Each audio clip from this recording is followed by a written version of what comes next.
होतीस. आता तुझा संसार आहे आणि मुळात ही पूर्णपणे अनाथ मुलगी नाहीये. हिचे इतरही नातेवाईक आहेत. त्यामुळे मला असं वाटतं की सुट्ट्यांमध्ये हिने तिच्या आत्याकडे जावं, इथे थांबू नये.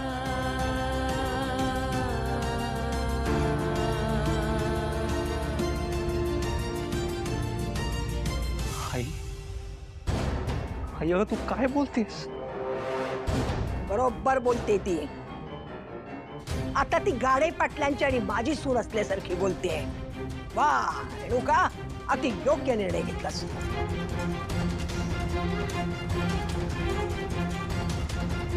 आई, म्हणजे तुम्ही मला रवी अंकल आणि सुपर्णा आत्याकडे सोडणार? प्लीज, मला नाही जायचंय त्यांच्याकडे. मला तुमच्या सोबतच राहायचंय. आनंदी काकू, तुम्हीच मला मगाशी म्हणत होतात ना की आईचं मूल तिच्यापासून दुरावल्यावर किती त्रास होतो.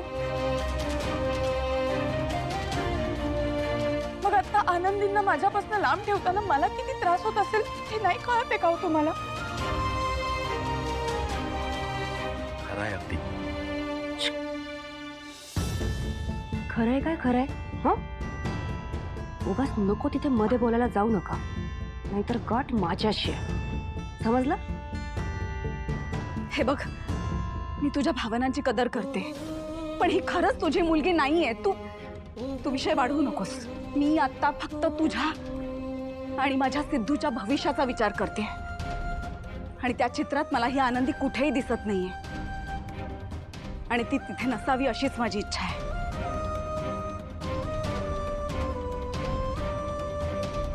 चला, आता निर्णय झाला. महेश, जा या मुलीला घे आणि तिथं दळवींच्या घरात सोडून ये. ते बघतील काय करायचं ते या मुलीचं. हा, चला.